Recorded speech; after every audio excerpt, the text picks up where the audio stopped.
This is Robin Wilson, host of The Education Connection, a proud member of the Education Podcast Network. Each show on the network is independently owned, and the views expressed may not represent those of other podcasts. For the best education podcasts, visit edupodcastnetwork.com.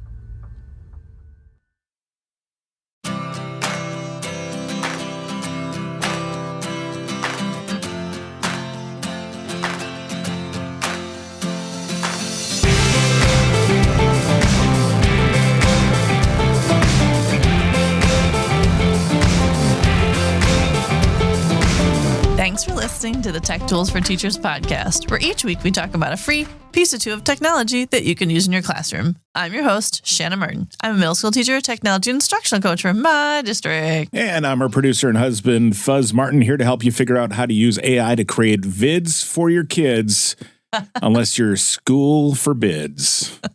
Okay, that works. Oh my. It's more create with your kids, It's I with guess. your kids, Yeah.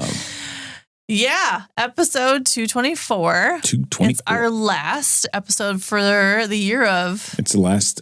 2025. Yeah. So 224 is the last of 2025. Yeah. Yeah, because we are Should have amidst done one more. the holiday chaos and surviving. We are all surviving at this point. I have 2 more days of school. Some schools are already out at this point. Some schools have to go a little extra, but here we are. Here we are. And we are talking about Google Vids. I know I don't talk about Google tools very often because I feel like lots of people cover Google tools, but I've been using Google Vids so often in my class in the last couple of weeks that I figured we needed to talk about it. Yeah, it's a really cool piece because of it's technology. so fun. It is really fun. It's amazing. It's so fun. How well it works and how quickly it works. Yes. So like highlights of Google Vids. So obviously it's in the Google suite. And we'll talk a little bit about how, depending on if you have a paid version of Google for your workplace versus your regular Google account, what that will look like. And I know some people don't have Google accounts, so you have to have like the Google setup in order to use Google Vids. Right. But it's so easy to make things look professional. It uses AI. It's really, really fun. We'll give some examples. You can be creative. You can be creative. Your students can be creative. Their account looks a little different than like a teacher account would. It is a great way to work on AI prompting. So when you're teaching students, I've been working a lot with my students on how to like cite AI use and make sure that you're acknowledging that this is not yours, but also how to prompt it to get exactly what you're looking for. So it's a great way to practice that. All the Google tools, like anything, it saves lots of time, and it also saves right and directly into your Google Drive. It's really easy to edit. It works with your slideshows that already exist. And there's, again, different versions depending on the type of account you have. But there are so many fun, cool tools to use when it comes to creating with Google Vids. So let's start with, we could start with this morning, what I ended up showing you, which was kind of funny. So if you go into your Waffle and you scroll down, you'll find the Vids button. That's like a purple document with a play button on it. That's where you find Vids. Then depending on the type of account for Vids you have, there's an extra one if you have a paid account. Mm-hmm. And then that one's labeled differently. It's like a 3.1 version. Yeah. Then they have the AI avatar. So you can choose this once you go to create. You can convert slides. You can record like doing a screencast and it will set it all up for you. You can upload other media from your Google Drive. They have great, easy to use templates that you can use with your students. And then you can storyboard, or it's just a blank video where you can create a video from scratch. Those of you that used a lot of like video creation things out there, and a lot of them have gone from being free to then now paid. So this is a great way that if you have a Google account that your kids can make videos in your classroom. So what I've been having my students do lately is go to the convert slides version.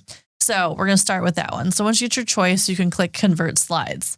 Now what happened this morning is I was showing our family how cool this was, and our daughter likes to make Funko Pop Google slideshows. Yep. So a few episodes back, I talked about how you can Funko Pop yourself and you can create little Funko Pop people, like Yes. design them and create them and save them. So she likes to Funko Pop herself and everybody in our household Mhm. and then put them into Google Slides and make stories. She's 10. So she makes like Google slide stories with Funko Pops. Anyway, so I took her slideshow that she had created and shared with me, and then I put it into the build from Google Slides version, Mhm. clicked on it, and what's great is that you just click the presentation you've already made, you click select, and then Google takes like maybe 30 seconds. It makes sure you can choose all the slides you want to use. You can turn on or off, but you can turn on the AI voiceover, script, and background music. Just toggle it over, Mhm. click import, and then it takes your Google slideshow and makes it into a movie. Yep. And what's cool about that is whatever text you have in there, it takes it and bases the slideshow Yes. on your text. So my students have been using this, and I'll kind of talk about how I'd adapt theirs a little bit. But it will like give you then the voiceover line on the bottom. It will give you the audio line, and it's a slide deck, but it turns into a movie. So you can edit any of it. So if you don't like the AI overview, you can take it off. If you love the background music, you can keep it. If you want to change it, you have the option on the right-hand side. On the right-hand side, you can click voiceover, and you can change the text that's being said. You can change your voiceover person. So there's a narrator, an educator, a teacher, a persuader, an explainer, a coach, and a motivator.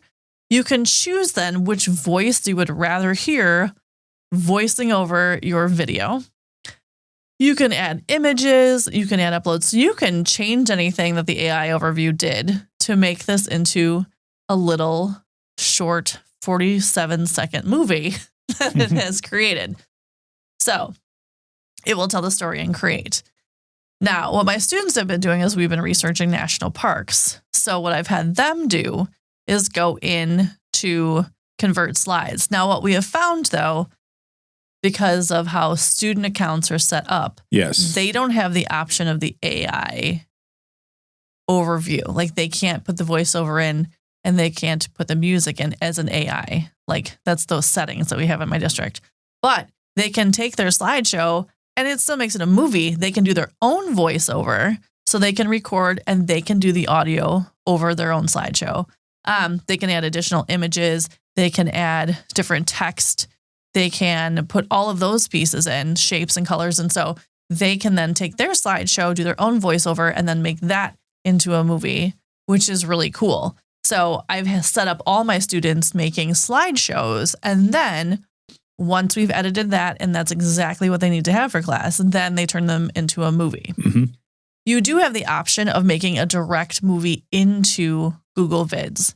So when you have the choice, like when you're setting it up, you can click just blank vid. Yep. And it gives you a full working screen to start from scratch, which is awesome. Like kids can make movies about any topic in class that you want them to. I will say as a teacher, having them make a video for a presentation, I had each student get up. They had a little note card. They still had to give me the background. They had to practice their eye contact and standing up.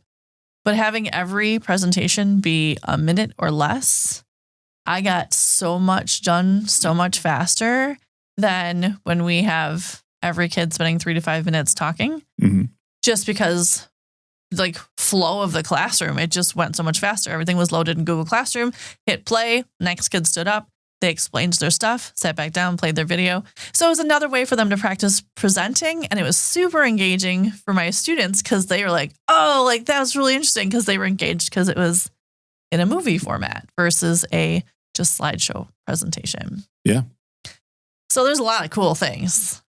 And you can also have them use the Google Vids where they can do a demonstration right from, like demonstrate their learning on screen, do like a walkthrough with a voiceover. And that way too, if you ever wanted to like have them do virtual presentations or those kind of things. They can do Absolutely. So one of the other options, because you do have flexibility in this, if you choose the record version, it's record yourself, your screen, or both. If you go into that version, the template looks a little different. And so it has a camera, it has camera and screen or audio. And so as a teacher, this would be a great way if you're setting up a project or information, or if you have to teach virtually, or if you have sub plans, like if you can't be there and you need a sub in your class, you want to quick explain everything. It does a very easy like screencast. Mm-hmm. But students can definitely do that as a presentation as well, where they're in the kind of the bottom of the screen and then they can present as well. We use this version also for one of my students who is deaf. So she's able to sign her presentations. And so she's in the corner with the video. And so she's able to do her signing in her presentation. Then her interpreter does the voiceover. So also is awesome to support students in whatever capacity that they need it. And so there's just so many ways to use Google Vids beyond just presenting in the classroom. Mm-hmm. They have a huge collection of templates from like my makeup tutorial to tech gadgets to just all kinds of cool, just like backgrounds in their setup. Oh, a new family announcement. There's just all kinds of cool that you can work from a template. So you're not starting from scratch. That also you can choose as a teacher for just livening up your presentations or putting your content in. And you can pick and choose which scenes that you want to use. So they'll give you templates, but you don't have to use everything. You can pick and choose. And there's just the tools that are on the right-hand side where they work like any sort of kind of slide deck. So like text and stock images and templates and all that kind of stuff. And you have access to all of that. I used the AI avatar one I transcripted some of the stuff that you were saying earlier. And then Google Vids is a great way to create AI prompting in order to get exactly what you're looking for. And see, that's look at that. It's an avatar with a little guy, and it says Tech Tools for Teachers on it. And that's in the paid version, or the like. My district has it. Your office has it. So that's like but it's not in the free. It's version. not in the regular connect to your Gmail account version yet. Yes, but it's one of those things where I did a thank you to educators putting that into, and you can recreate that a bunch of different times. So if you didn't like the look of what they chose, you can change the background. You can change whatever. You can practice your AI prompting for that one and continue to keep editing till it's exactly what you want it to be. Yeah. So there's just so many options with Google Vids that allows your kids to liven up their presentations and to engage each other. And again, because some of those, I can't tell you how many of the tools that I use for kids making movies are now paid or gone or changed, that I'm thrilled that I can have kids create again. They can do stop motion films super easy with Google Vids. If you drop it in as a Google slideshow, like they can make stop motion films with it and videos for presenting information. It's a great way for like face classes to do step-by-step cooking. There's just so many different ways that you can incorporate this into your classroom. And again, it connects to all of your Google Drive pieces. So if you're able to play around with it, even as just a teacher to make your lessons engaging for your students or supporting if you can't be there, that's super awesome. It also has all of the usual accessibility features and all of the links into your Google Slides stuff that you would normally have. So all of that is available as well. So everything is in Google Vids that you could possibly need. And the tools are very familiar because they look just like your regular Google tools would look. You also have the option, I should highlight your video size. So you can choose to run them portrait or landscape if that is something that you need as well. So you do have all of those options in Google Vids as well. Yeah. Want to send a weekly thing home to families? Yeah, like weekly updates to families, parents. If you have holiday programs and you want a quick highlight. I know certain things are, depending on if your students are allowed to be in it, but if it's just you in the video making it, you can do that. You can highlight what kids are working on in your class. There's just so many different ways you could build in Google Vids, and it's so easy to use. Exactly. And so fun. It's so fun.